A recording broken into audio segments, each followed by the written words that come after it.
2.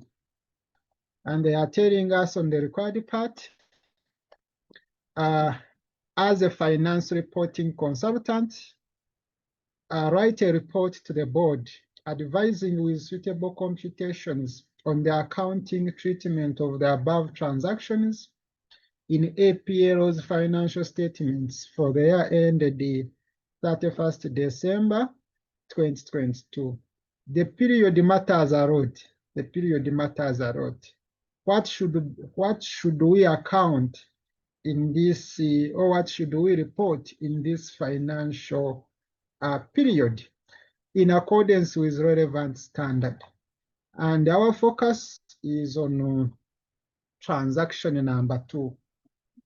So since it's a report, you know the format.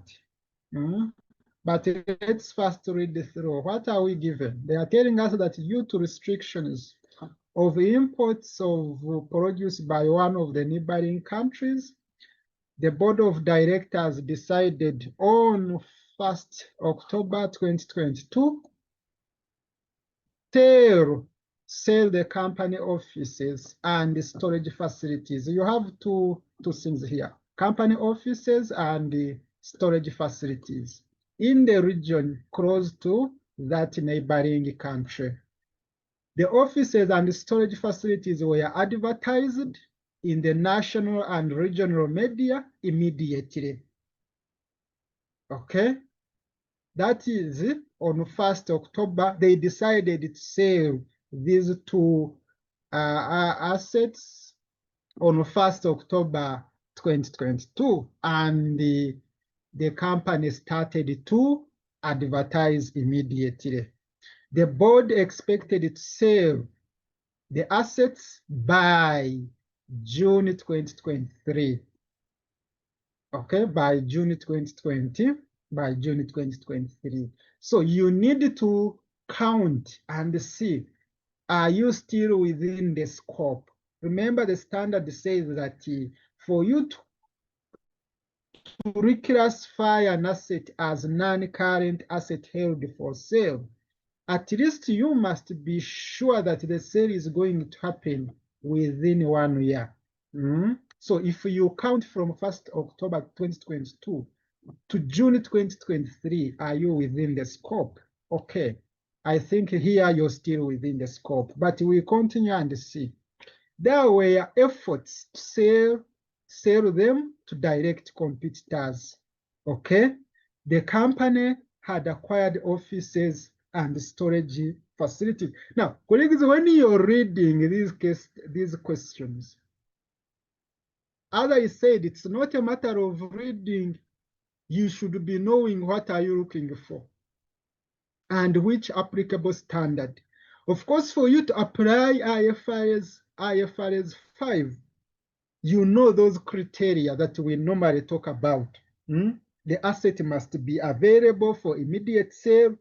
The sale must be considered highly probable. That means that, like, the senior management must be committed to the disposal plan.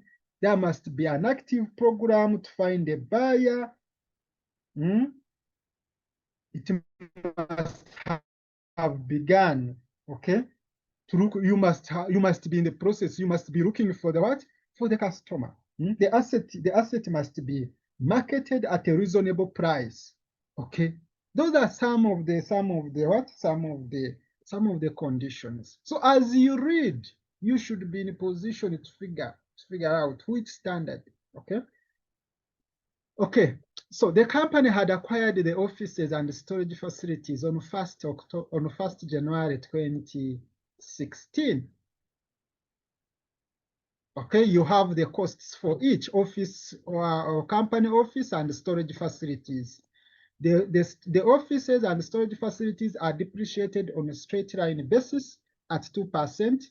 That is office depreciated at 2% on a straight line. Then the storage facilities are depreciated on reducing balance at 10%. Okay, at 1st October 2022, the fair value of the offices and the storage facilities, now you have the fair value. Remember, 1st October that is the time these assets were declared as ready for what? As ready for sale. So at that time, you need to reclassify. You need to reclassify. Okay, and as you reclassify, you must compare the carrying value at that date, that is before reclassifying the asset as non-current asset held for sale, because the standard says that you look at the carrying value and the fair value, then take the lower. Okay, so you have also costs to sale. You have also costs to sale. The building and storage facilities have been accounted for in the financial statements for the year ended 31st December 2022 without considering the board decision. So it means that here, colleagues, are you in a position to hear me? Are you in a position to hear me? Yes, you are loud and clear. Okay, so when they say that the buildings and the storage facilities have been accounted for in the financial statements for this year without considering the board decision. Remember, board decision was what? The board of directors decided on 1st October 2022. 1st October, that was within our period. Remember, if the year is ending 31st December 2022, it means that it commenced on 1st January 2022. And the board of directors decided on 1st October 2022 to sell the company offices and storage facilities. So the accountant for him, it looks like accountant for him recorded these assets as if they are still PPE, property, plant, and equipment, which is wrong. So it means that in our financials for this year, we have a figure that is wrong. And we have some of the things that were not recorded. So we needed to reverse going forward. So how can you answer this? How can you answer this? And also, as I said, it's high time we try to know how to present our answers. You may be knowing the concept, but the presentation of our answers also carries marks.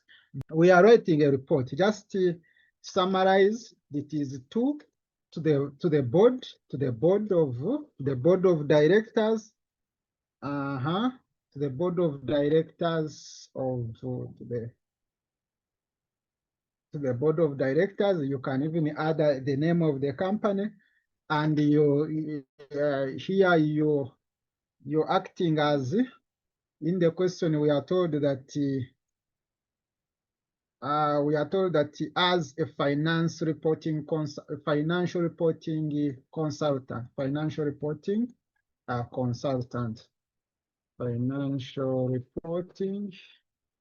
consultant. This is the board of directors. Okay, date, the exam date. Our exam, the paper will be on what? 25th August. 2025. Okay, then the subject. Now, just try to summarize. You can always just, when you're dealing with this, you can say accounting treatment, accounting or advice or the report, depending on, here they have said what they have said you write a report advising. Advice, you can say advice, or you can say a report on accounting treatment of various transactions and IFRS, that is International Financial Reporting Standard. Then you give the introduction, this report, or I submit this report in fulfillment of my engagement terms. I submit this report in fulfillment of my engagement terms as a consultant, as a financial reporting consultant of what is the name of the company? What is the name of the company? Of APL, of APL. I submit this report in fulfillment of my engagement terms as a consultant of PPL.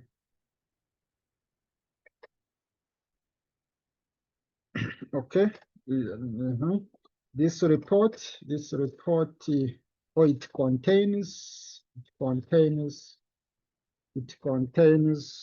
advice, or it provides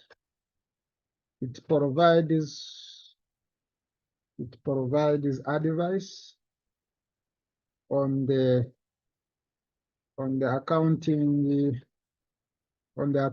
treatment of the three. Now here you are dealing with three transactions, okay? But for us, we are going to focus on three accounting transactions in accordance with the relevant IFRS. Now also to be included in the financial statements for the year ended For the year ended 31st December 2022. The details of the report is provided below. Okay, so you now give the details. Now remember, this is reporting. You just be reporting. Now, because you're going to, now for us, we are focusing on note number 2. I can say note number or transaction number 2. I start with the transaction number 2. That's what we are focusing on. Okay. So now you need to know this transaction number 2 is going to be accounted for user in accordance with which standard. And we have seen that this transaction 2 is going to be, okay, this transaction must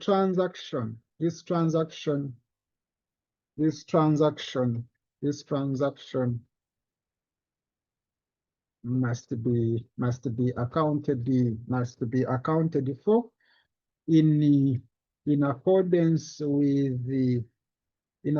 with IFRS 5. That is what you put the name of the standard. Non-current asset held for sale and discontinued operation. That is the name of the standard. You don't put this, you put the whole in full, but this is non-current asset held for sale and discontinued operation. So that is the name of the standard. You talk about the standard. You talk about the standard. You talk about the standard. Okay. This is the standard. The standard provides provides special rules for the classification and the measurement of assets that are held for sale. Okay, and what are these rules for an asset?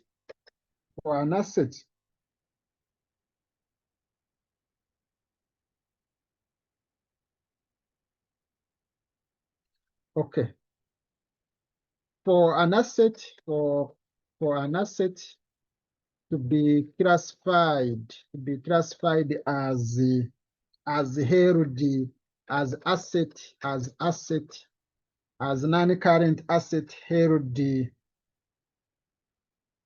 as an asset held for sale.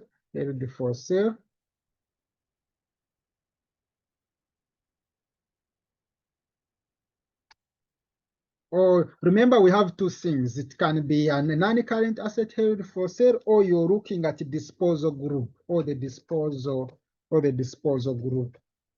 Okay. Disposal group. What is a disposal group? Disposal group, basically here it's a group of assets.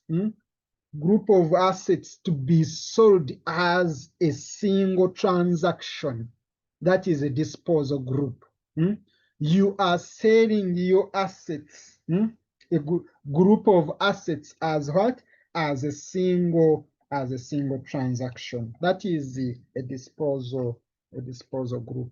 So for an asset to be classified as the asset held for sale or disposal group, it must meet all the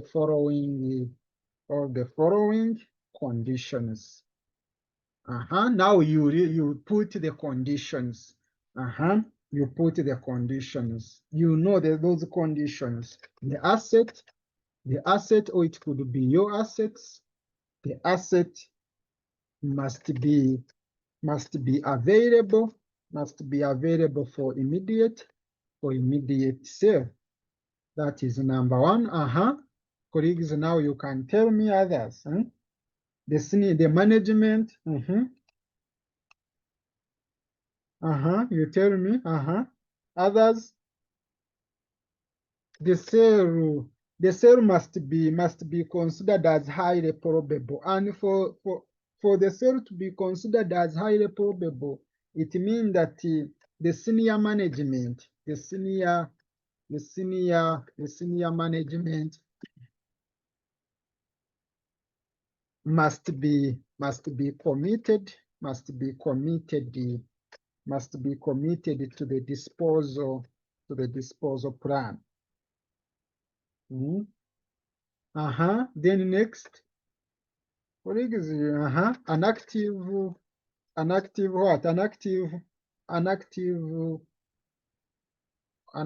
program. You can say an active program to find a buyer.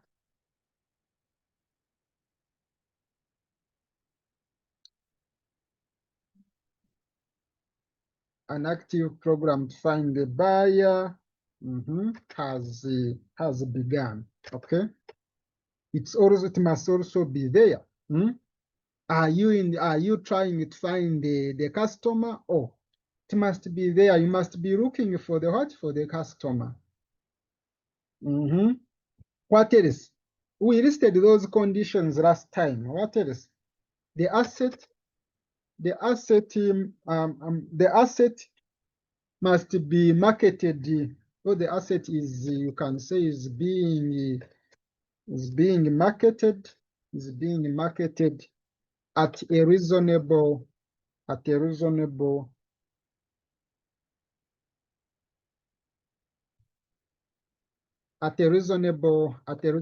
price. Reasonable price here, it could be the fair value. Now, when we look at it, now the asset you're trying to save, are you marketing it at a price that reflects the market?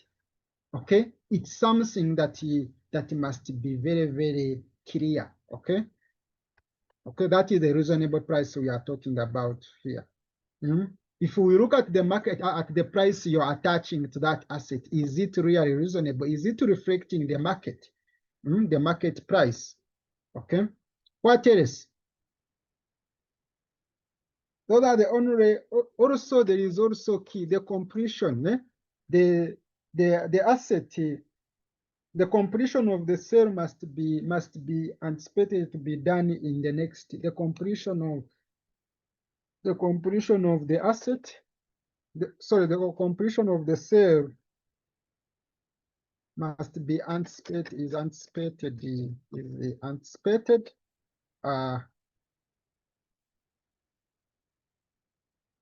in the next 12 months. Or the sale must be completed within the next 12 months. Okay. However, there are some scenarios where you may not really complete the sale. There are some scenarios here. There are some exceptions.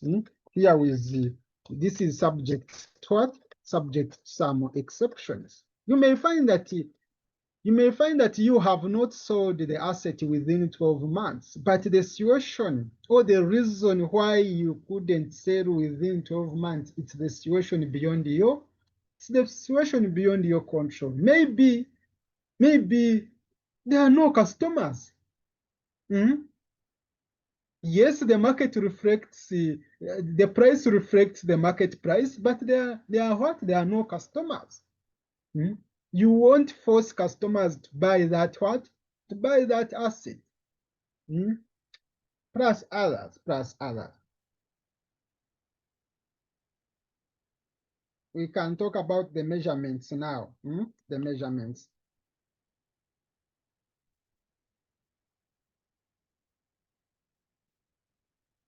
Okay.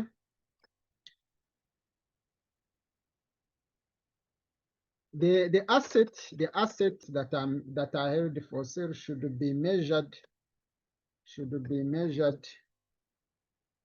at the row of the carrying value. Carrying value, that is like the net book value. The carrying value, and at the row of its carrying value, and what? And the fair value, less costs to sell.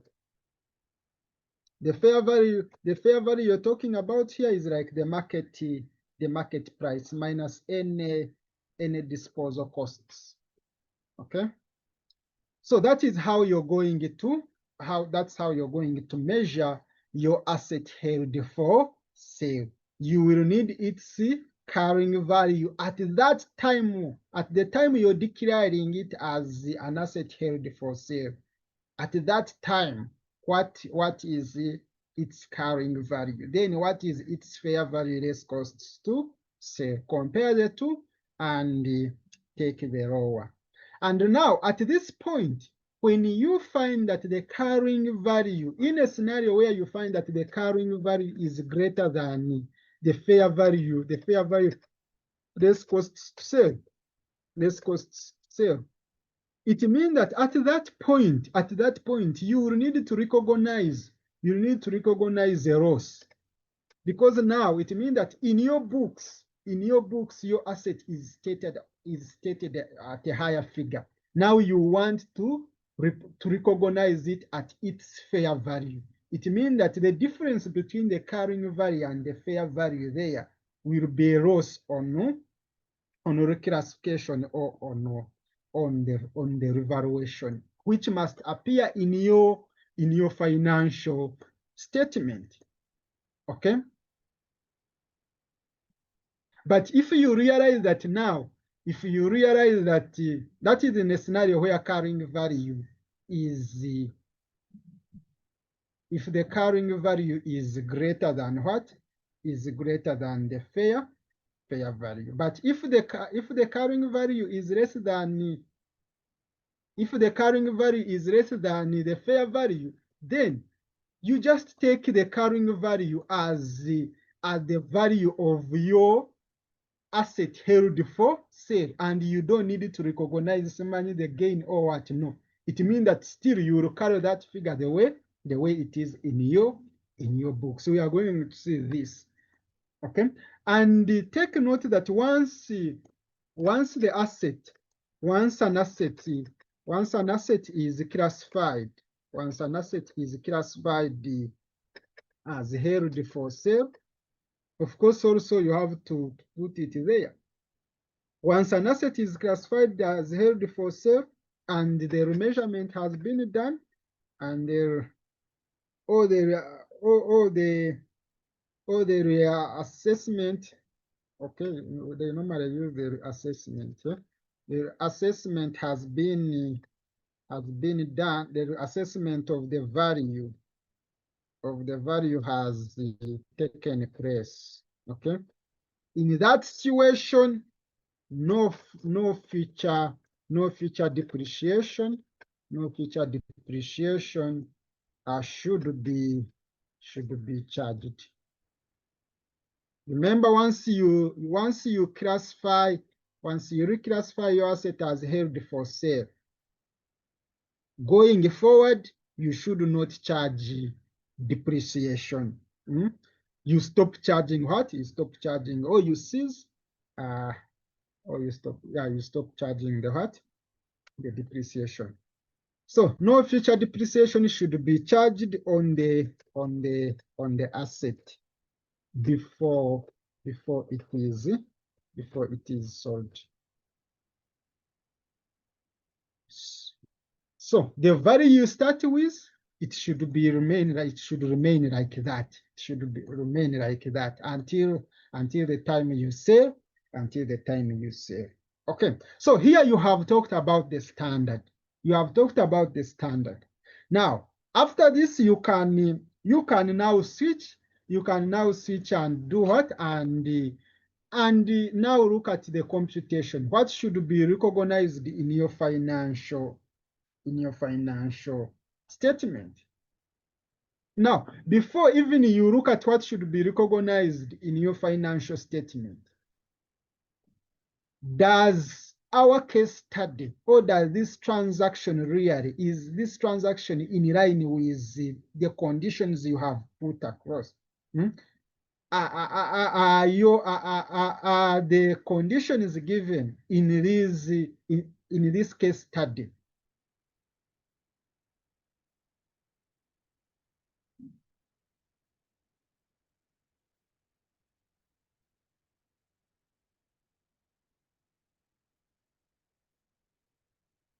Okay, so from our case study, you can actually observe that indeed, from the information given, indeed this asset should be classified as non-current asset held for sale. Why? One, it's because why? You look at this. The asset here, the company is advertising for this what? The office and storage facilities. You can see that they were advertised in the national and regional. Here you're trying to look for the customer. That is now condition number 2. And the board expects the sale to be completed by what? By June 2023. That is another condition. And you see that there are efforts to sell the what? Sell these assets to competitors. Okay. Okay. So it means that now your transaction must be accounted for in accordance with IFRS 5. Now, what should we report? Therefore,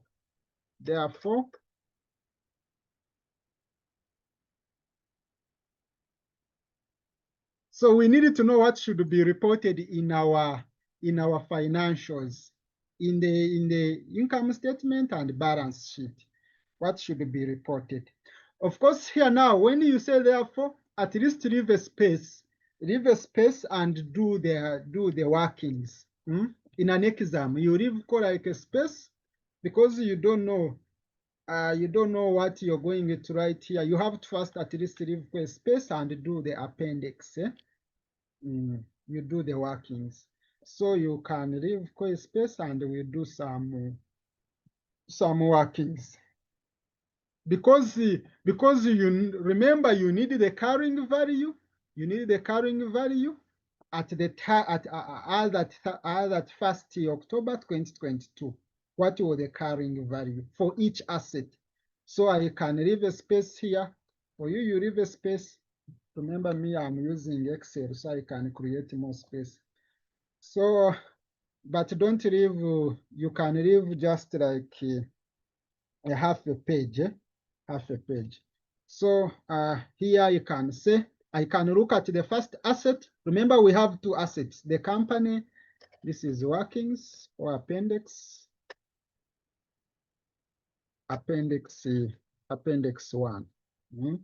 If this is your appendix 1, you can say appendix 1. And now you look at your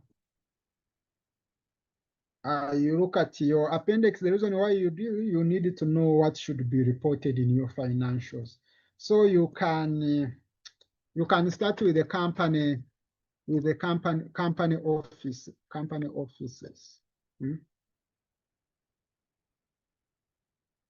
office, okay. Now you need the carrying value. So what was the cost? What was the cost of this? When did you actually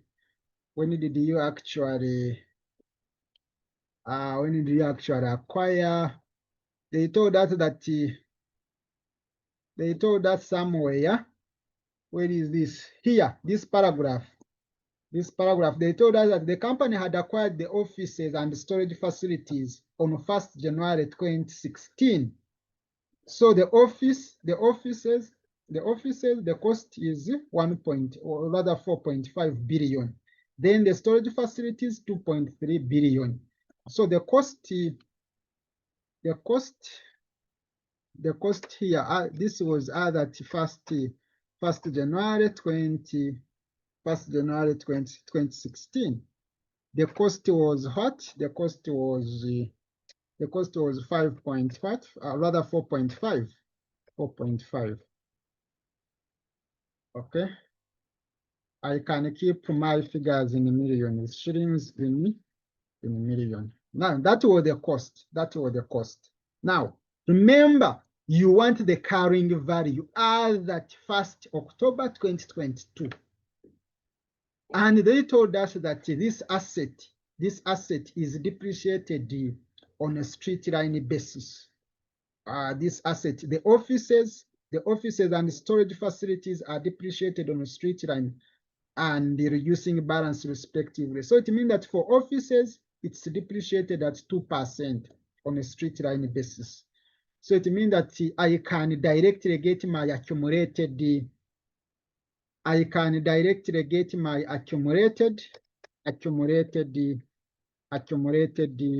depreciation.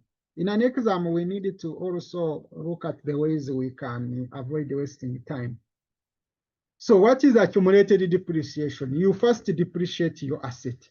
It's 4,500 times 2%. That is the depreciation. That is depreciation per year. That is depreciation per year. But remember, you acquired, oh, sorry, colleagues here, we acquired the asset in 2016. You acquired the asset in 2016, and now you want to know what is the accumulated depreciation from 2016 up to this date. What is the accumulated depreciation? So you count the number of years. How many years? You have 2016, 2017, 18, 19, 2020, and 2021. Those are 6 years. In 2022, it means that the asset was depreciated for only how many months? For only 9 months. Okay, so it will be 6 years and 9 months. If I convert 9 divided by 12, you get 0.75. So I can say 6.75 years. What do you get as your accumulated depreciation? I get this times the 2% times 6.75. That is my accumulated depreciation. So as that as at 1st October 2022, what is my carrying value?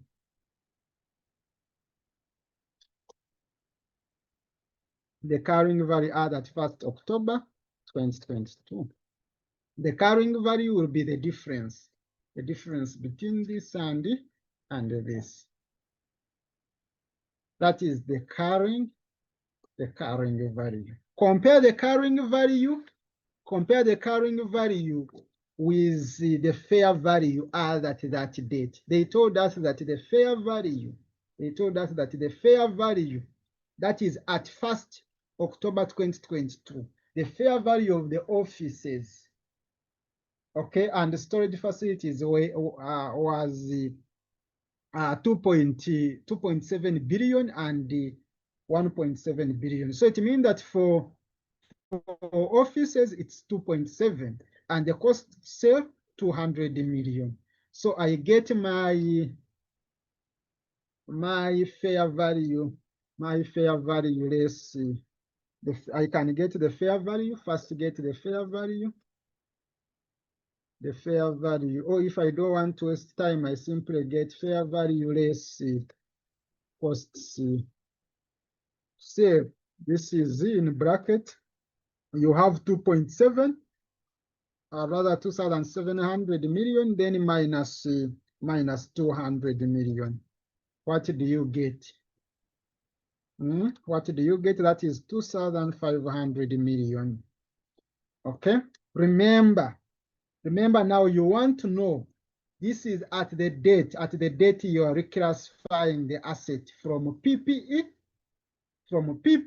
IS 16 to IFRS 5, non-current asset held for sale. So you take we said that we take the rower, compare the two and take the rower.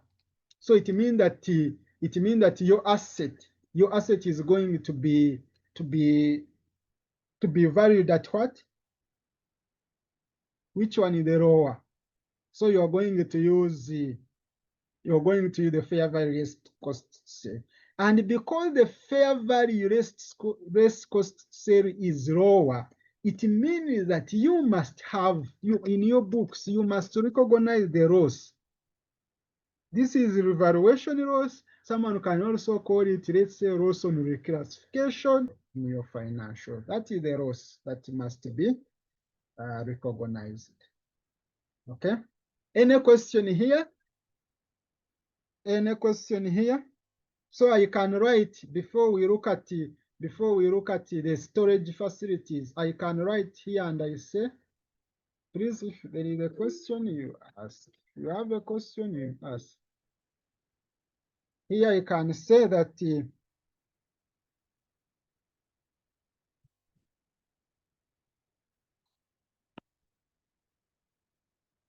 the offices, or I can say for the year ended,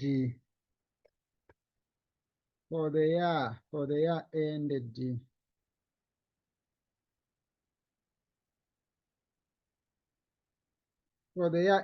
what? 31st December 2020. Okay. The offices will be valued at shillings, the rower, that is what? 2,500 million. And because you're valuing this asset at that, it will result in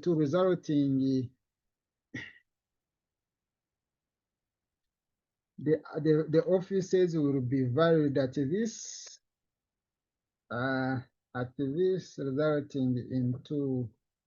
resulting into what? How can I try to summarize? Let me try to summarize it like this. Sorry. For the year ended the 31st December 2022.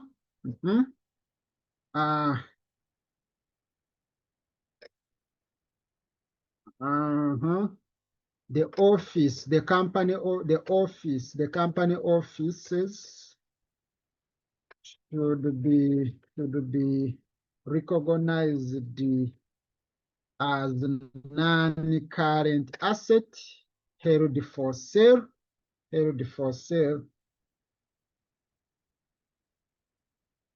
at shillings 2,500 million in statement of financial position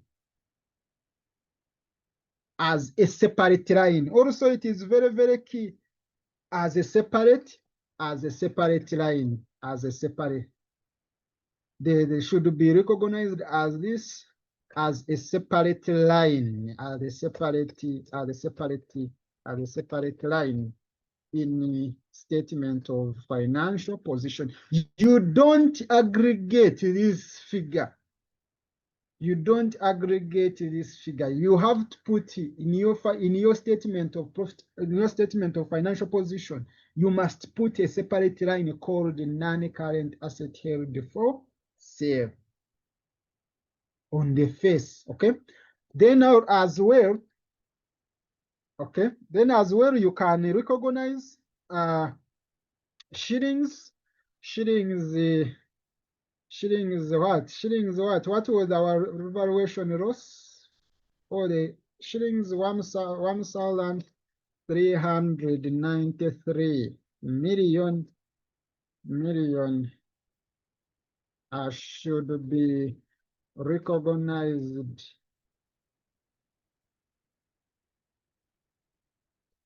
as it can be say as a revaluation loss, or loss on reclassification in the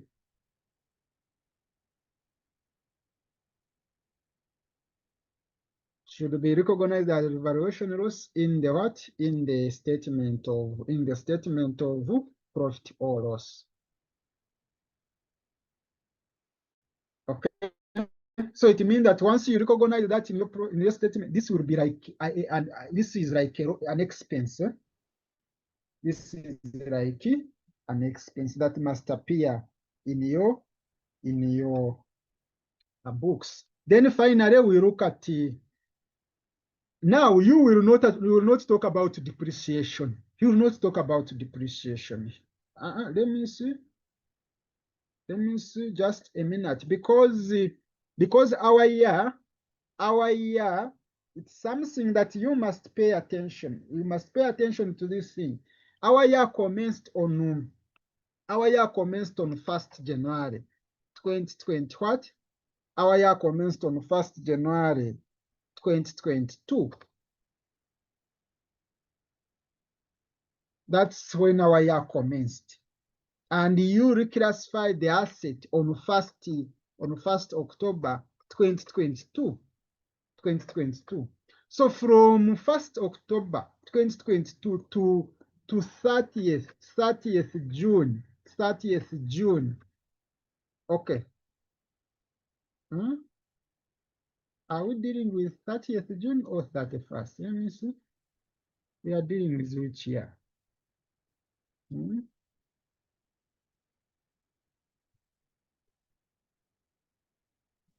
1st October, then here. Okay, yes. So from 1st October 2022 to 31st December 2022, there are no depreciation. Here no depreciation. But before reclassifying, you must recognize the depreciation. In the period between this, no depreciation. But before, you must recognize the depreciation. So it means that you need the depreciation from 1st January 2022 to 30th September 30th September 30th September 2022. You need a depreciation in this. You must recognize this as a depreciation in this period. So what will be that depreciation? The depreciation,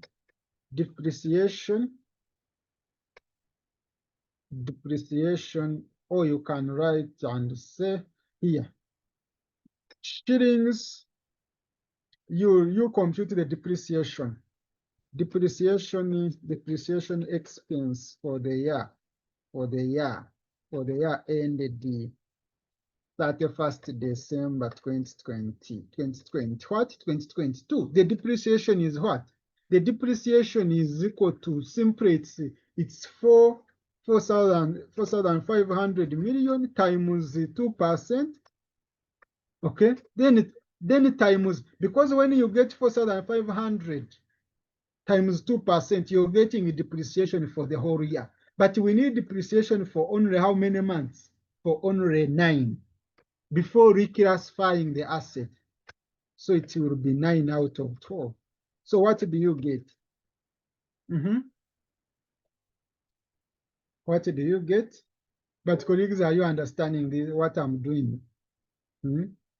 Yeah, we are getting everything. Because it is night, eh? Some of you can end up dozing. So we must recognize this as our expense, for our depreciation expense for the year. Okay, so it means that we are going to say that shillings is what? 6.7. Okay, before we talk about this, you never know. We might also have a depreciation for the other what? For the other asset. So let's first pause on this. This is a depreciation expense on what? This is on what? On offices.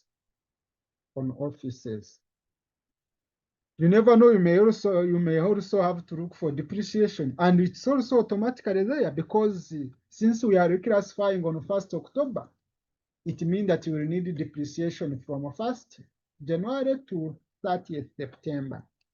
Okay, so let's also look at what number, and the next, that is storage facilities. Storage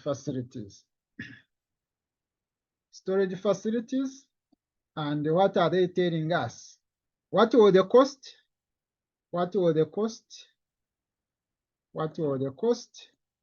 The cost of that this one was also purchased on 1st January 2021.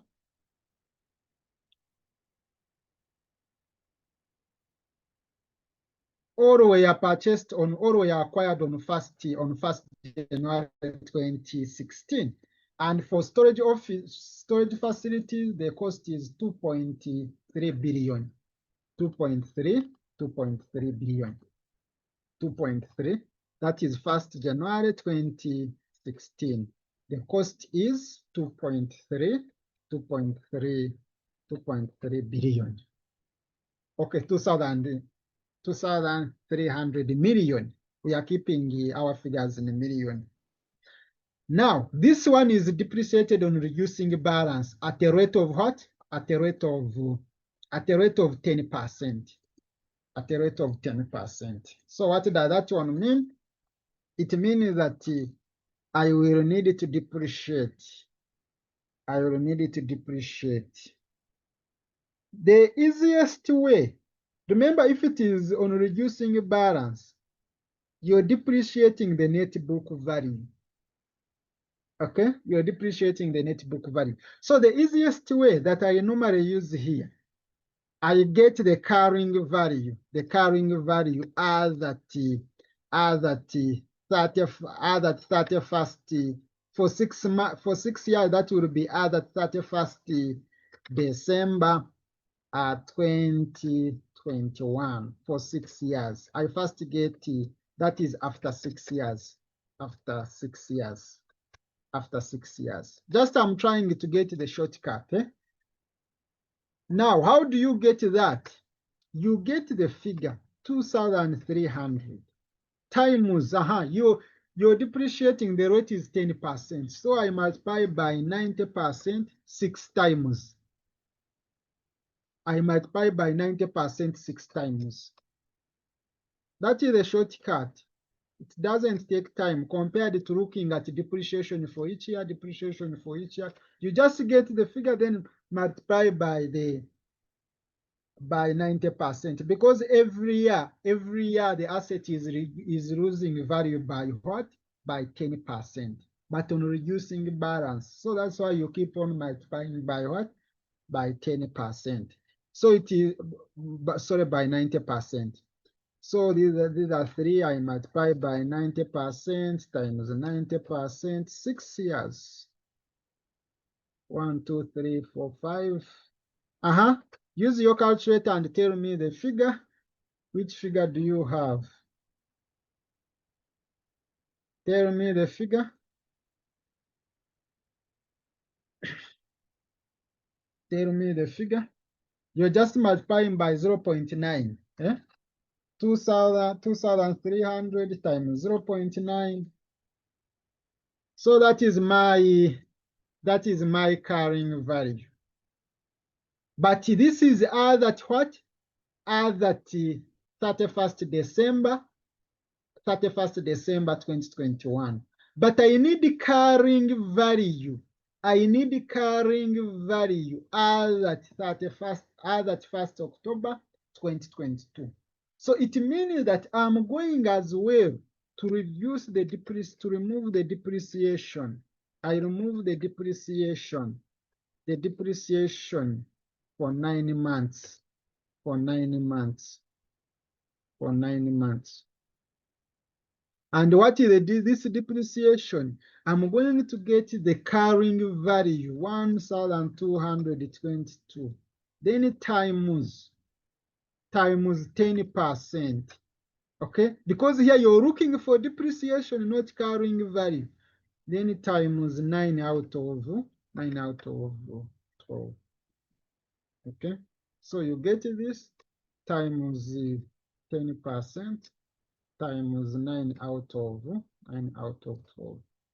So when you get this minus this, you will be in a position to get the carrying value as at 1st October 2022. And you put it here. You compare this one minus this. What do you get? This is what I have. So that is the carrying value. That is the carrying value. Okay, so what is the fair value? Fair value less cost sale. Less cost sale. Towards what? Fair value less cost sale. This one, it was 1.7 billion minus 100. 1.7 billion minus 100. 1,700 million minus 100 million. So the fair value less cost sale, I have what? I have 1,600.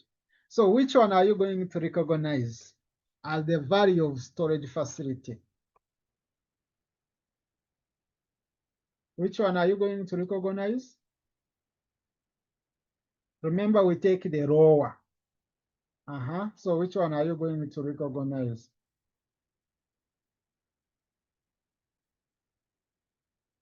Compare these two, the carrying value with the fair value. Which one are you going to recognize? That can all get. The 1,131,000. Are you going to recognize also a loss? No. Here you are not going to recognize a loss. Why? Because already you will be having this value in your books and you're still maintaining that same value at the time you're reclassifying. So it means that here the total the total depreciation for the year ended 31st December 2022 will be equal to what? It will be equal to, I have the other one of, it was 67.5 million plus what? Plus 92 million. Because in the year that commenced 1st January 2022, you will need to recognize that depreciation. But between 1st October and 31st December, you don't recognize the depreciation. Why? Because you have already reclassified the asset as an asset held for sale.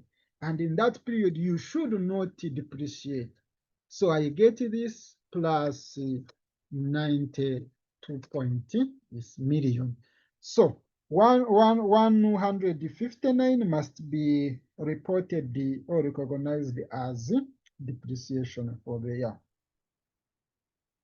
So you come here and say shillings 159 million should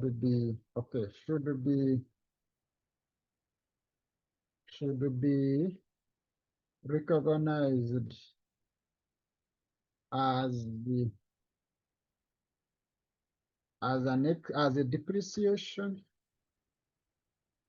as a depreciation expense in the statement of profit or loss.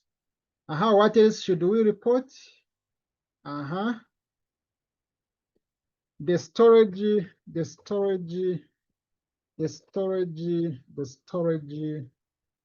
facilities should be recognized as non-current, should also be recognized as non-current asset held for sale at shillings. At shillings, how much? 1,131 million. As a separate line, as also a separate line in the statement of financial position. So that's all really with that question. But you may think that it takes a lot of time, but you see, when you know, like most times we tend to take time because we try to be we'll be trying to figure out what should we apply, but when you know, you're just writing. Really, you can really get these marks very fast when you know what you're doing. The problem is that sometimes you read it through and you don't know how to start. There you'll be wasting time. But when you know, you just read it through once, start answering. Okay? So that's all about that transaction. That's all about that transaction. Any question? Any question? Okay. I saw something interesting in also. As I said, this standard has taken time minus appearing. So you should prepare for anything. They just asked this in November 2023. So me, those standards that have taken time minus appearing, I'm trying to give them time. Time. It doesn't mean that those ones which were asked even in 2025 May, it doesn't mean that they will not appear. They can appear, but of course, you have to weigh the option. Okay. When you look at the paper of this one is done. Okay. So let me try it open. September 2022. September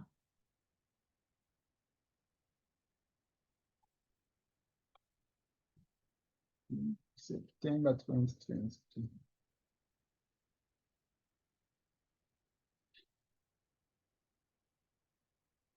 Give those standards that I have told you time as early as possible. When you try to read them towards the exam, you'll be confused.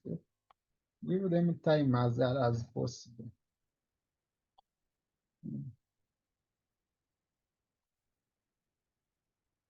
September 2022, that was today. We had two questions. September 2022. September, yes. Was it September? Yes. You have question 2. This one. This is like a disposal group. You realize that it was like a disposal group. Now, there was that one. And also, this one was carrying how many marks? They didn't specify, but you had some good marks, 5 marks, just to state the criteria for reclassification of operations in the northern region at the reporting date. The criteria for reclassification, we have talked about them. Okay, those 5 marks were clean. Then, of course, you have also some marks as you talk about what? As you talk about part B, because that one will be accounting. This one you will be accounting using IFRS what? IFRS 5. We are going to read through. But also there was another part still in the same year. The same year. People who are doing advanced financial reporting, rather financial management, you do these things, the ratios of FR, these ones can be asked in the other paper of ours, these ones.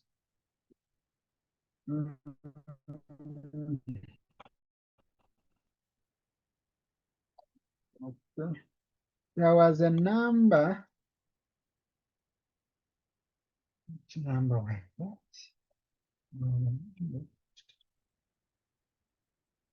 It was that. Question 3. Aha. Are you seeing these 8 marks? Are you seeing these 8 marks? You had really to pay attention on these 8 marks. They told us that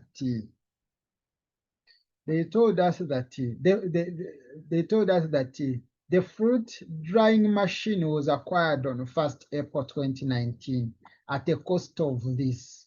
You have the cost payable on 30th April 2020. That is a cost, that is a purchase on credit. Okay. The discount was 70%. Why are you giving the discount? Why are you giving the discount?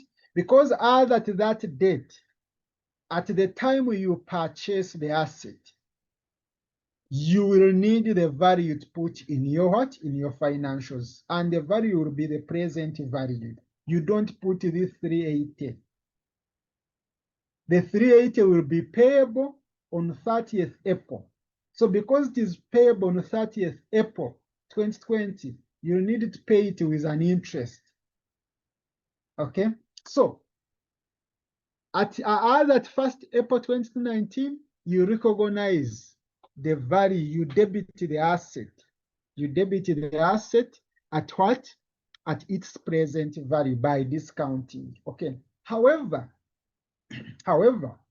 it was later realized that the demand for dried fruits could not allow the company to break even, and hence the company planned to sell the asset, the machine. Okay, are you seeing that? They planned to sell the machine. The machine, however, required repairs before what? Are you seeing this? However, the machine required repairs before selling it. Remember, one of the conditions for you to reclassify the asset as an asset held for sale, it must be ready. It must be ready to be sold in its present condition. So it means that if this machine still has some issues, you need to repair it before selling. Then it means that it is not yet ready for what? It cannot be sold in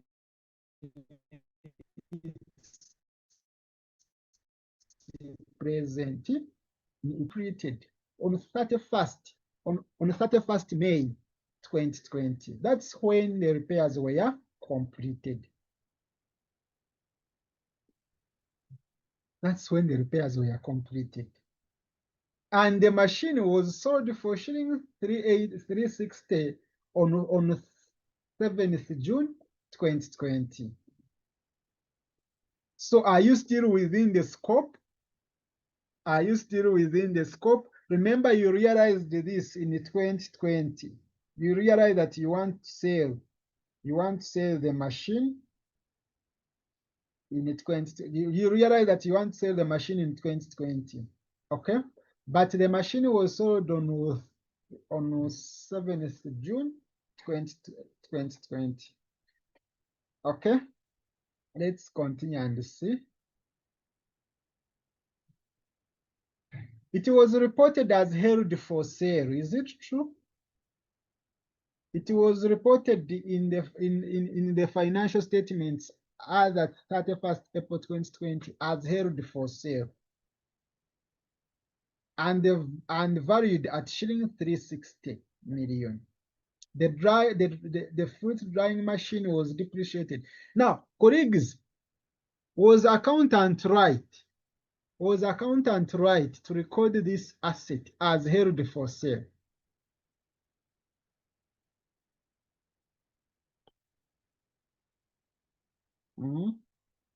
Was accountant right? No.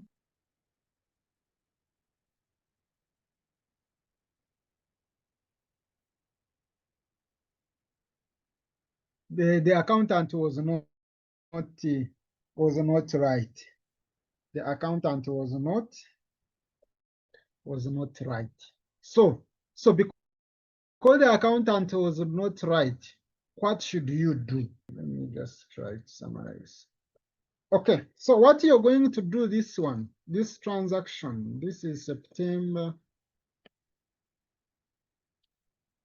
Let's write something and say, although the company intended to sell the machine. Most of the criteria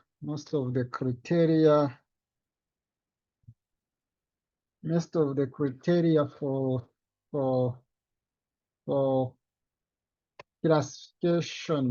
classification of an asset as a non-current asset, as an asset.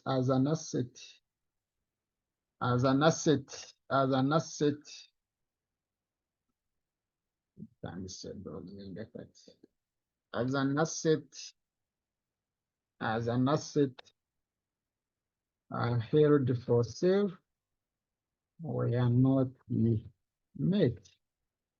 For example, the asset was not ready for example, when you look at the transaction, you realize that the asset was not available for immediate use. So like you first put those conditions.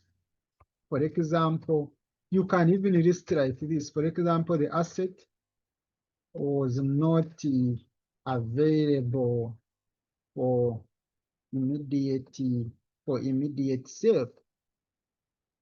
Remember, for an asset to be qualified as an asset held for sale, it must meet all those conditions. It must meet all, not some.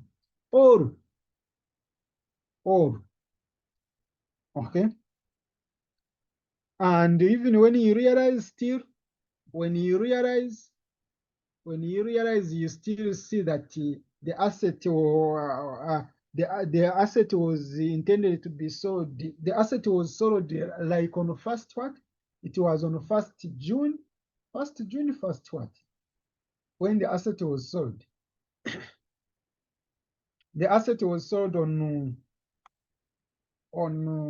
it was sold on what? On 7th June.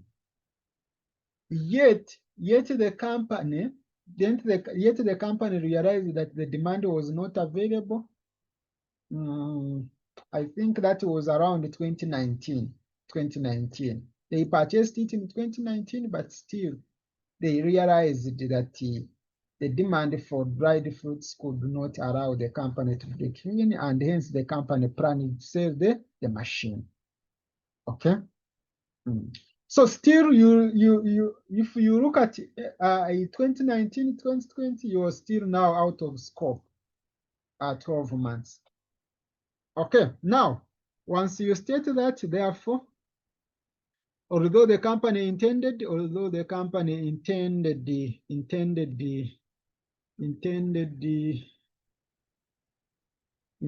sell the machine, most of the criteria for classification of an asset as an asset held for sale were not met. For example, the asset was not available for immediate use. Therefore, the machine should therefore the machine should be accounted for in accordance with IFRS, rather in accordance with IS 16. That is PPE, not IFRS 5. Non-current asset held for sale. So you use the IS 16 to account for this machine. Okay, so how are you going to this? Therefore, the machine IS 16 requires an entity like this to initially measure the asset at its cost. Okay, and subsequently an entity has an option to choose between a cost model and a revaluation model. That is with IS 16. A cost model, subsequently you choose cost model or revaluation model. But here, since they didn't give us things of revaluation, so we can say, and subsequently an entity can choose between the cost model or revaluation model. Okay. But for this one, we are going to use the revaluation model. So initially, now also you will say that since because you see initially with initial recognition, since the machine was acquired on credit, the cost must be discounted, and the following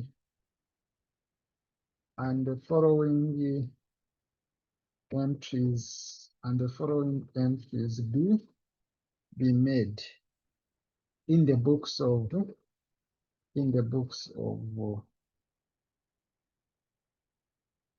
in the books of account of the company. What is the name of this company? The company. That is what? NGL. NGL. In the books of accounts of NGL. So it means that our initial measurement, our initial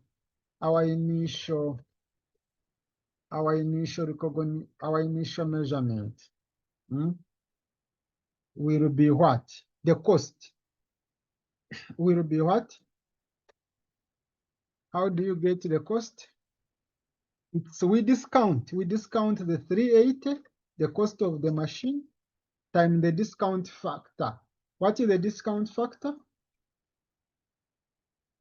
Here the discount rate is 7%. We are discounting, we are making the payment within the next 1 year. So you discount, this is a single annuity, single period, you're looking at only 1 year. So you discount. What is the discount? What is the discount factor? Present value.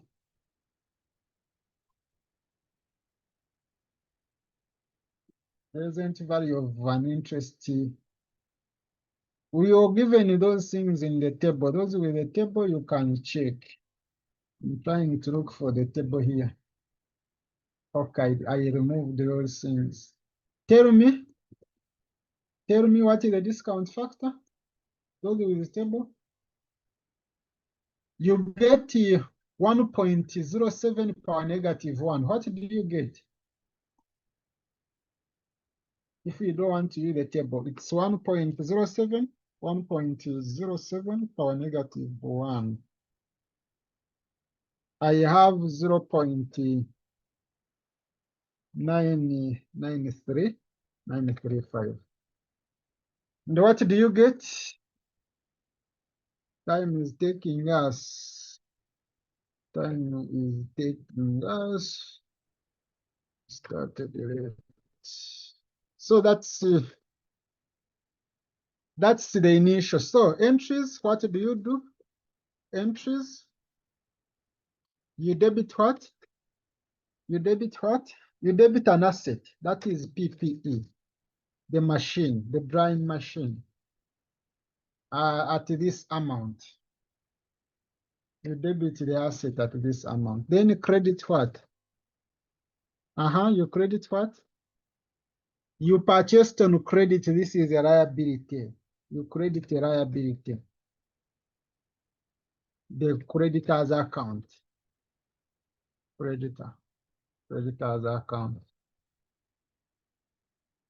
Because you purchased on credit.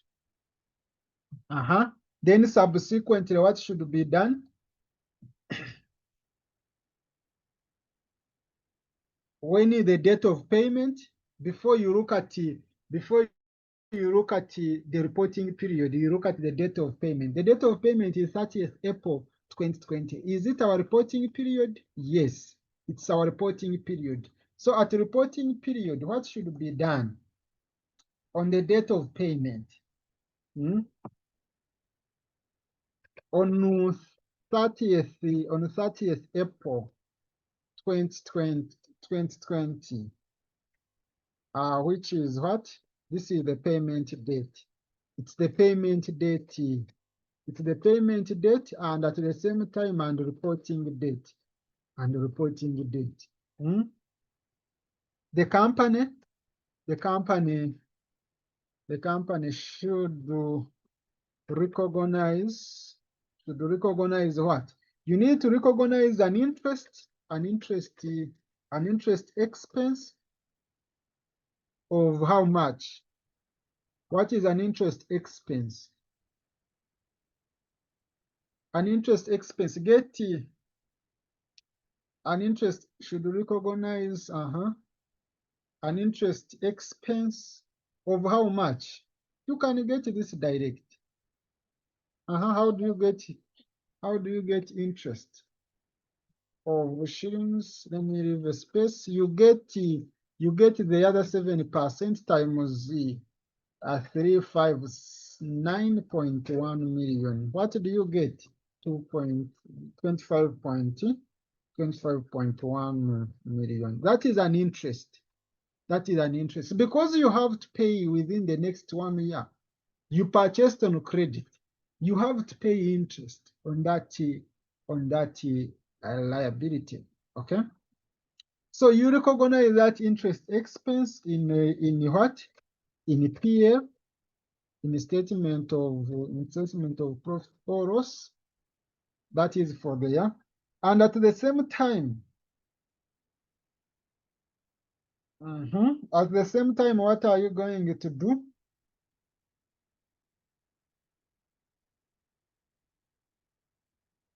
At the same time, what are you going to do? But is this figure correct? 1.07 power negative 1. This is so that is our value, and here it's wrong.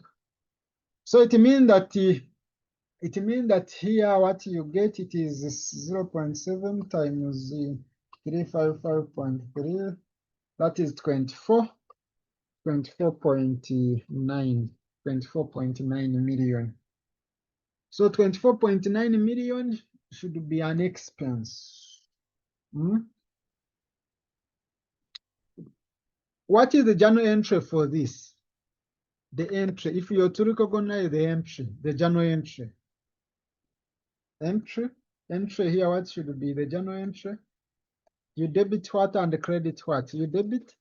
This is here, you debit PL. This is interest expense of 24.9 million. Then you credit what?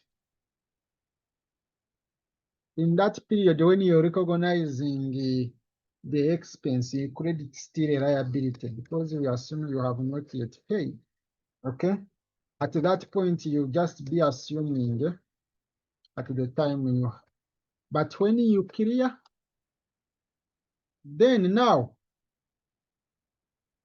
because on that date you're paying, but because since the company made the payment, since the company made the payment on 30th April 2020, okay, the liability should be derecognized.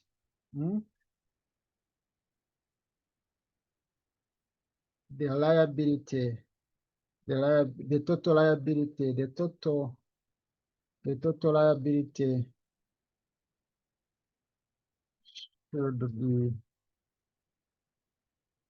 should be derecognized or cancelled. What do you use? What is the suitable word? Should be derecognized. Cancelled or what? Should be derecognized. Is it the right word? Derecognized. How? You debit? You debit now. How do you derecognize or how do you remove the liability? You debit now. You debit the liability. You debit the liability. What is the total liability? The 355.3.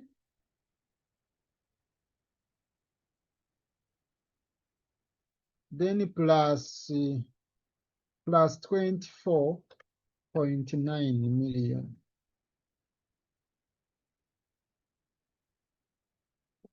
What do you get? It should give you the total you are supposed to pay. It should give you 380. What do you get? Is it the same? 294 plus 355.3. So it should give you the same 380. If you round off, it's this. So you credit what? You're making the payment using cash or bank. Cash or bank. So that's That's how you handle this. So it means that now it means that still in your financials, in your statement of profit or loss, you need to charge the depreciation expense should be charged still in this year. The depreciation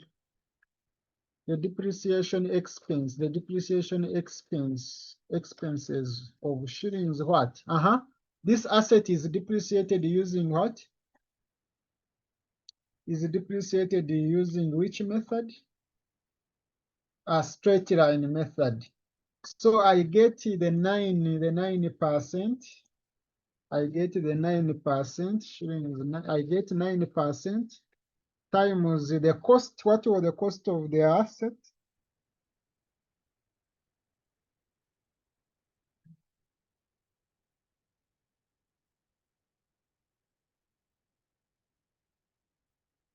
How do you get depreciation?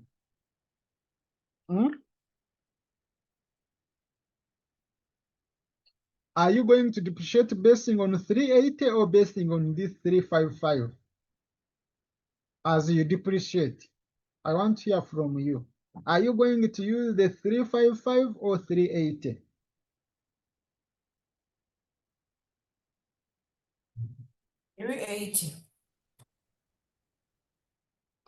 No, you don't use 380.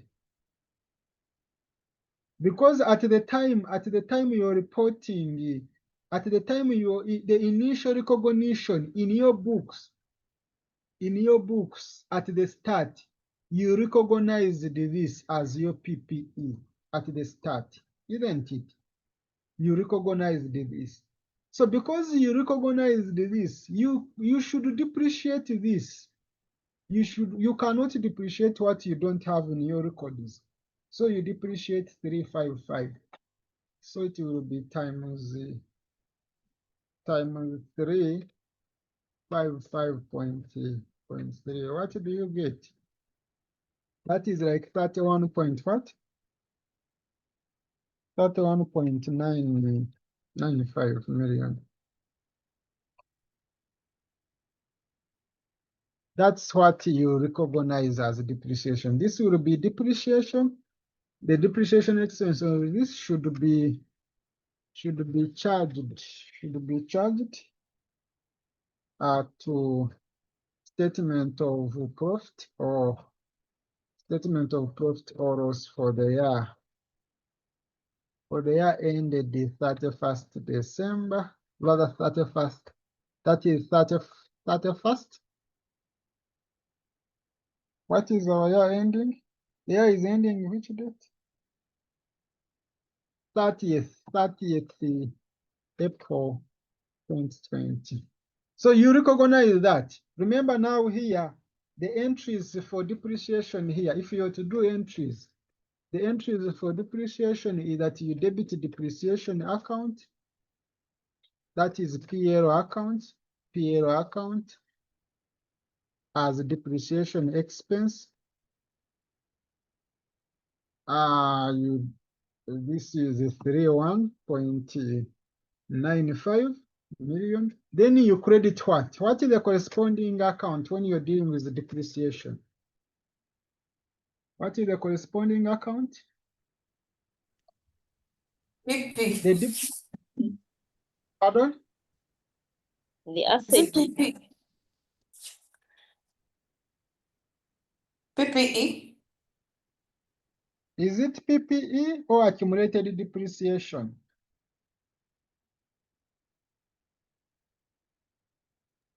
Accumulated Okay, depreciation. You credit accumulated depreciation. That is the right account. Of course, yes, it's PPE, but the accumulated depreciation reduces your PPE indirectly. Okay, so this is 1.95 million. Okay, so what next? What should we recognize? What should we recognize as the value of asset at that date? For the year ended 30th April 2020, the machine should be recognized, should be valued or recognized. Should be recognized as the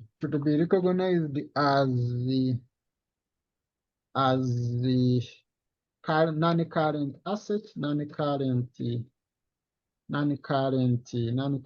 asset, that is PPE. At shillings, how much? At shillings, how much? You get your, the initial value, it was what? The initial value, you had recognized the asset, the PPE at what? At 355.3 million. Now you remove the depreciation for the year, that is 31.95 million. So what is the balance?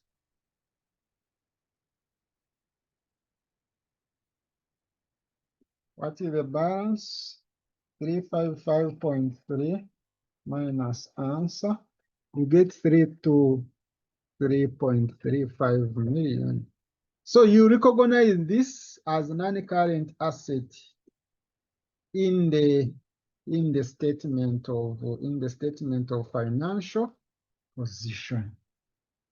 Do we have any other thing to recognize? That's all.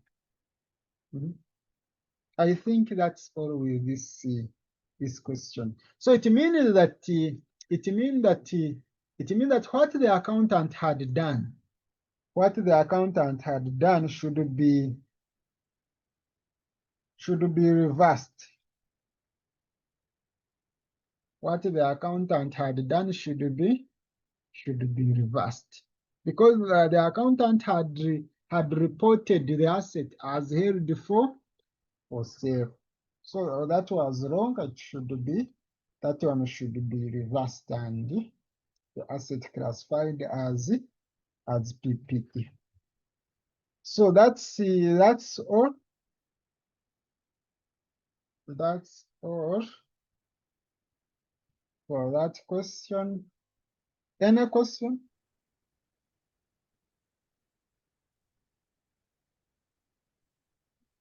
Okay, so you will just maybe conclude and say that the conclusion,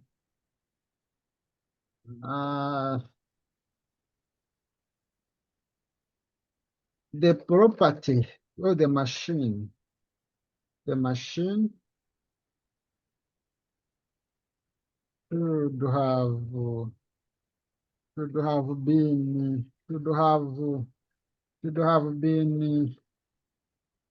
should have been reported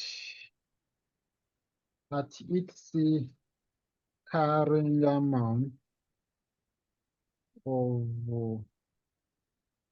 of shillings, that is 323.35 million, and not at shilling, and not the sales value of shilling, because accountant had recorded 360 million and not the, and this implies, and this and therefore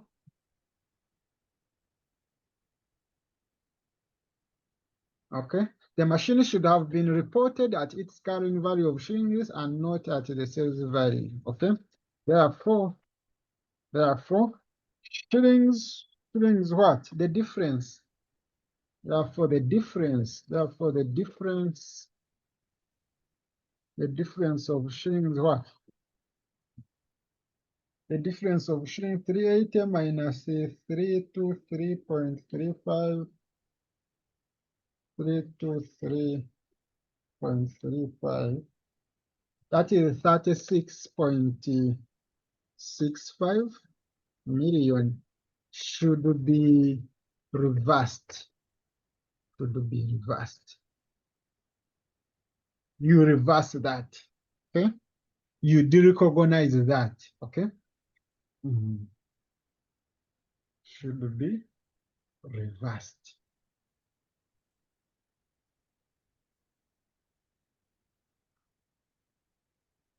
Okay, colleagues, that's all. That's all. That's all for this question. That's all for this question. Here we are told that due to the company's desire to downsize its operations in the northern region and cut its operation costs, Hande Limited decided on 31st December 2021 to dispose of a group of its operations in that region and immediately advertised them in the national and regional media. Okay. The company also engaged a business development consultant to find a buyer among the company's rivals. So you see those conditions, those criteria. Okay. Management was confident that the operations would be sold by what? By end of August 2022. Are you within the limit of 1 year? Remember, they decided to sell the Yes.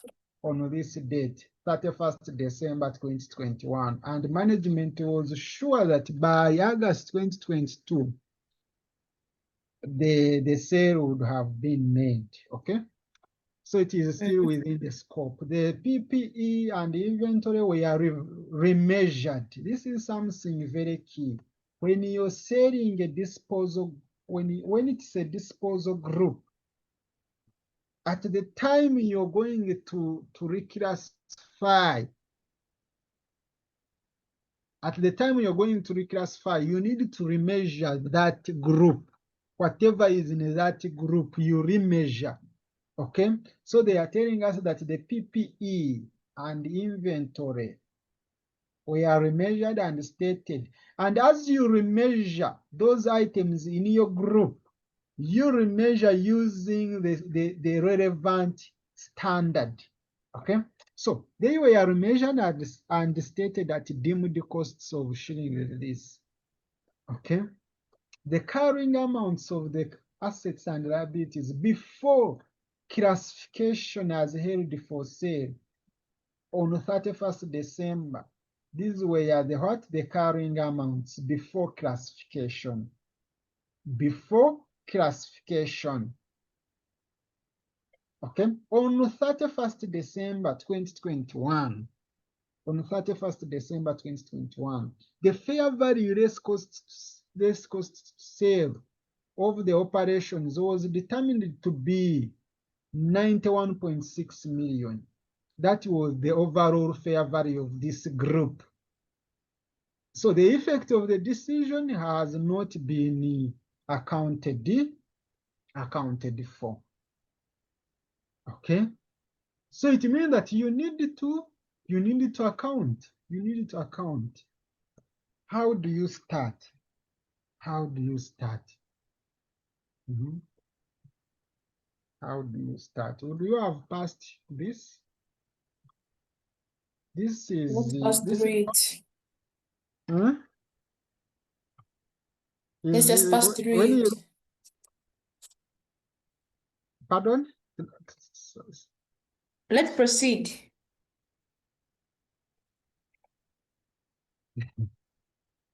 Okay, this is question 2. Oh, you need a break. Already it is late. Already it is late. So let's try to finish at summarize. once. We go. So here you will say that this is a note. It's about accounting for operations in the northern region.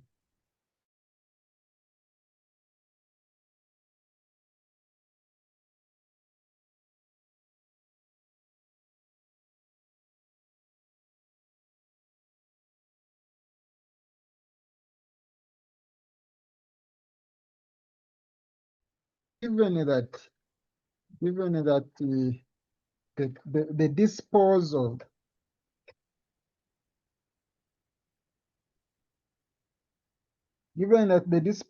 group meets the criteria to be classified as held for sale, this transaction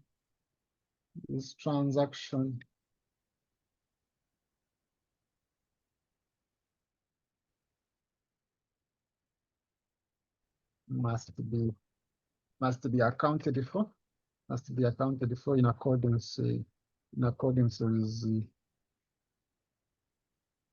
in accordance with what IFRS 5. That is non-current asset held for sale and the discontinued operation. Okay, that is number one. So of course, here I'm assuming you have stated I don't want to repeat the criteria. You have to state the criteria. Okay, you state those conditions, of course, at the start. I don't want, because already you have them from here. You have them, so I don't want to repeat them. So it means that here, either you say that the standard requires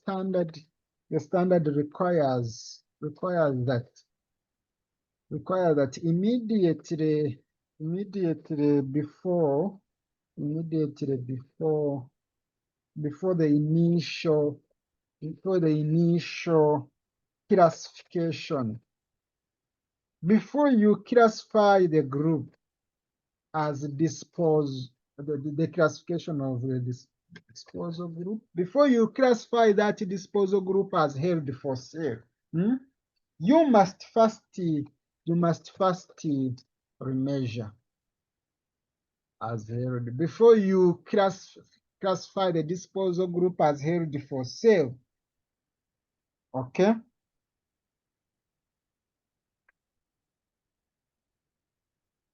The carrying values of the assets or the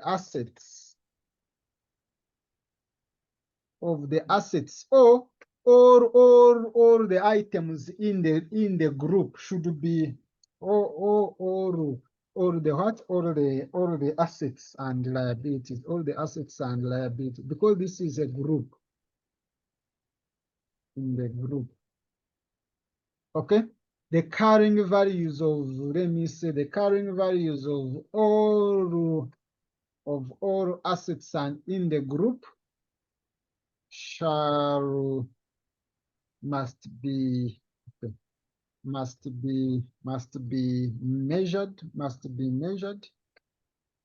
in accordance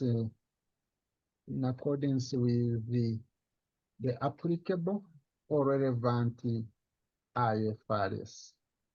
Okay, so you need to remeasure. Already, good thing is that already the examiner has given you the values, the remeasured values. So for you, you need to look at the remeasured values and see whether you actually have a loss or a gain.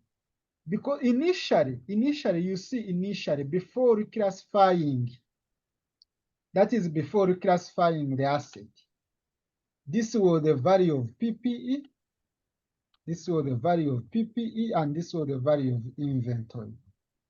But it was at the time it was reclassified, the value of PPE was this, it reduced, and also inventory reduced to this. So it means that here there is a revaluation loss which you must recognize. So it means that the remeasurement of the PPE and and inventory that was done led to a loss, in evaluation that must be recognized in the statement of what? In the statement of profit or loss as below. Okay, so of course here you are debiting PL, that is the loss, the revaluation loss, the revaluation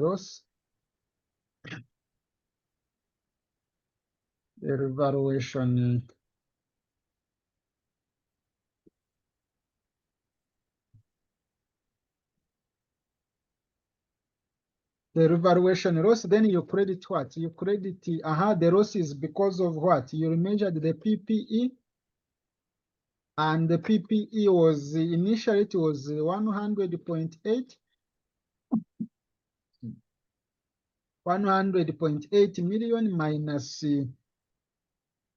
93.6 million. Then inventory, initial inventory it was what? Initial inventory it was 72.5. Then you remove 64.8. Here you're trying to get the loss. You're trying to get the loss from here. Initially it was this 100, and now it is 93. Then here inventory it was 72, now it's 64. So there is a loss. There is a loss that you must recognize. So the loss here is what? When you subtract, that is 72, 7.2. Then here it's what? 7.7 million. So what is the total loss? If you add all these, what is the total loss?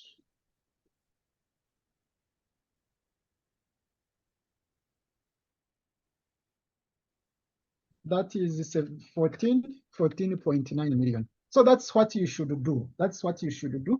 So it means that in your PPL, you will recognize 14.9 million as a revaluation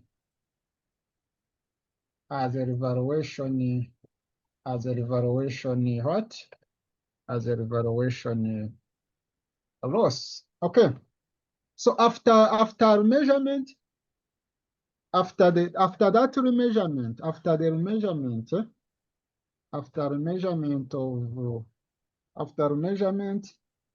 of course you don't stop there. You have remeasured the asset. You have remeasured your assets in the disposal group.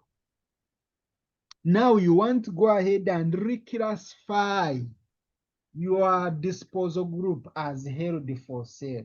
So after remeasurement, the entity will further recognize. Now, because you want to recognize this as held for sale.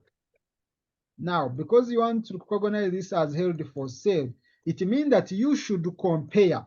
Let me leave a space. You should compare the revalued amounts. The revalued amounts with the fair value amounts. You have the fair value amounts. So compare the two and see whether you have a loss. The impairment, it could be the impairment because of impairment and all that. Okay, so let me just try to do a summary here. Now, most of times when you're doing this, because here you have, this is like a group. The group you're classifying contains goodwill, PPE, inventory, liability. So how do you handle this? I can put here my details for my items. Okay. I have what?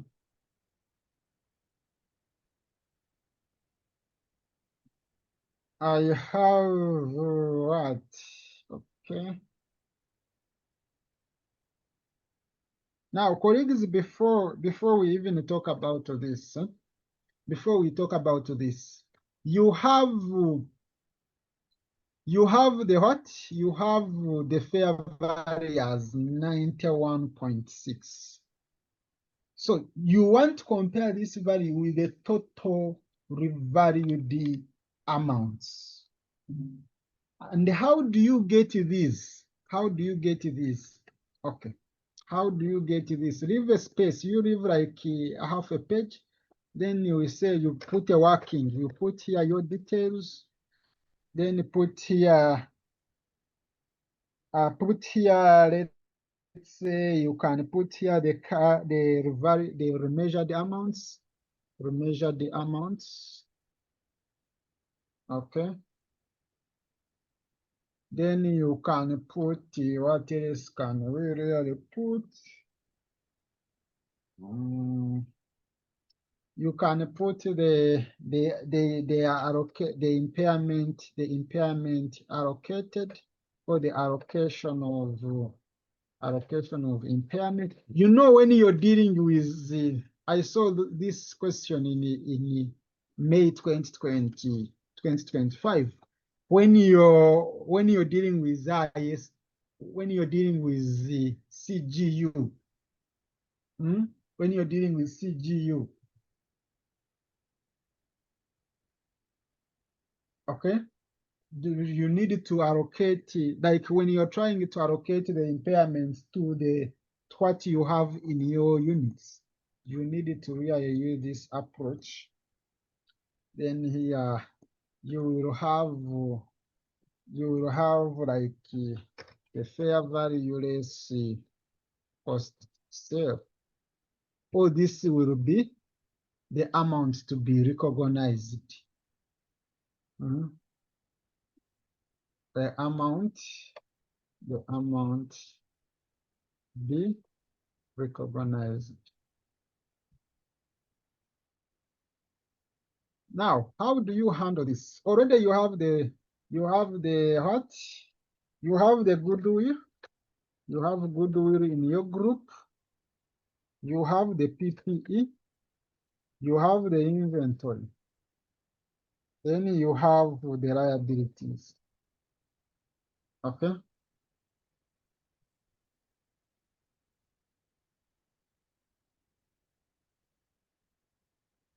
Now, goodwill,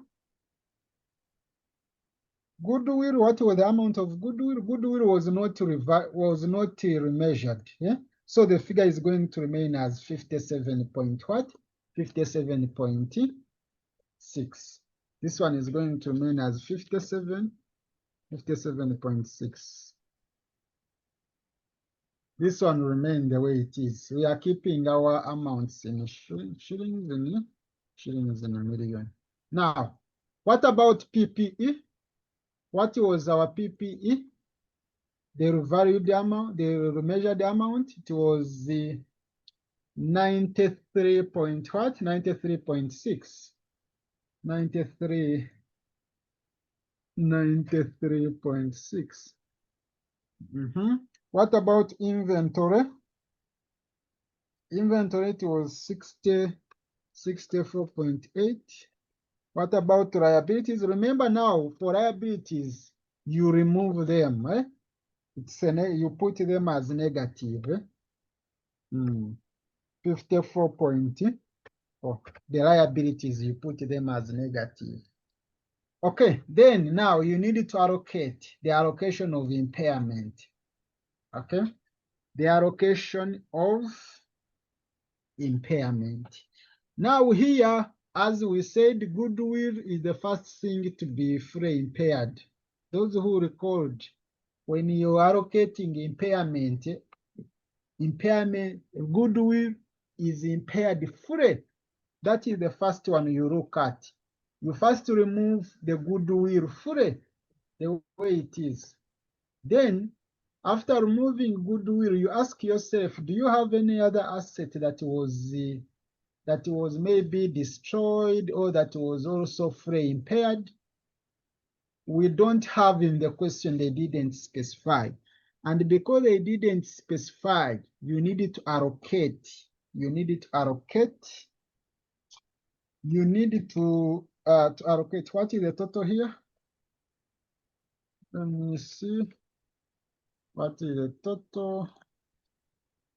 We needed to, sorry. You needed to allocate. Now, how do you allocate? You use pro rata basis. Now you have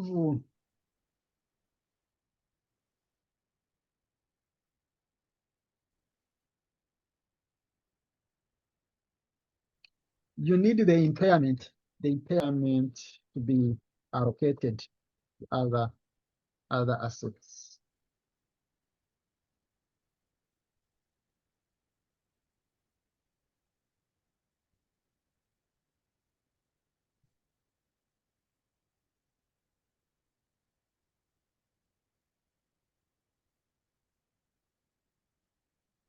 So we need the total impairment to be allocated to other assets. How do you do this?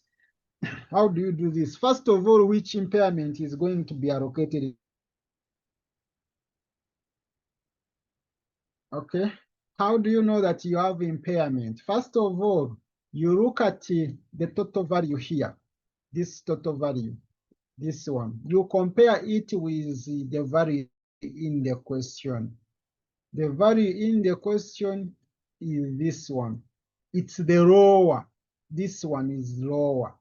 So because the fair value of the whole operation is 91.6, yet the value of the items in the group is 161.6, it means that you have an impairment. You have an impairment that must be allocated to different assets. And now, what will be that impairment? You get the total remeasured amount, which is this one. Then the fair value cost sale is 91.6. Okay, so it means that here you have this minus this. This is total impairment. This is total impairment. This is total impairment. But this total impairment you're seeing here, one, you first remove goodwill. You out of the 70, you allocate part of goodwill. Put it this one. Put it. Then what will be the balance? We are on last part. Confirm whether you can hear me. We just We can hear you. We can hear you. Okay, so how do we, this must be this balance must be apportioned on pro rata basis as below. Oh, this is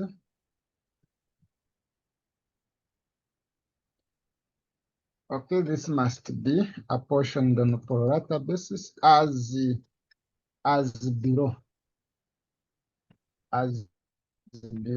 Okay, so it means that you need the amount that should go to PPE. You need also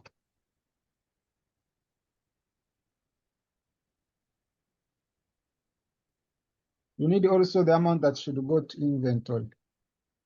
Remember, you don't apportion, you don't impair liabilities. You don't impair liabilities. So here you have the costs, the original, these ones, the assets, then you get the total. This one plus this. Now what will be the portion?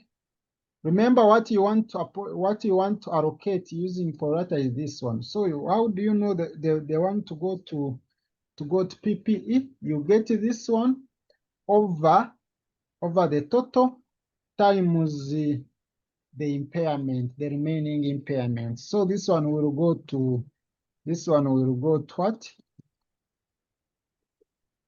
This one will go to PPE.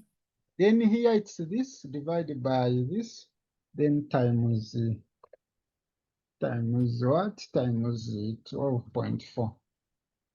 12.4. And that's what you have. Okay, so that's what I will put here. You put this one as a negative because the goodwill, we assume that goodwill is going to be free impaired. Because we don't have any other asset that is free impaired, then we allocate the whole of remaining impairments to other assets. So here you are going to put negative. Here you are going to put negative 73. Then here you are going to put what? Negative 5.1. This one, liabilities, you don't impair liabilities. Okay, so it means that the amounts to be recognized will be how much? You get this minus the impairment. Minus the impairment. So you do that. Do that. So that's what I have. That's what I have. And the total is what? The sum. The total is, if you add, remember this is a liability, sorry. This is a liability, don't forget.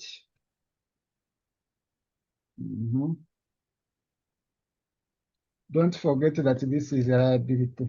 So when the amount of the amount to be recognized as the asset held for sale should be this. Should be this. Okay. So it means that in your books, after remeasurement, the entity will further recognize impairment loss. Further recognize impairment loss of shillings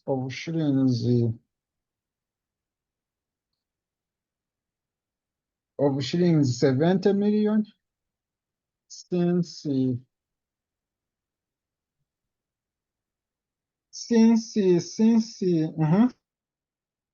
what? Since the fair value of the disposal group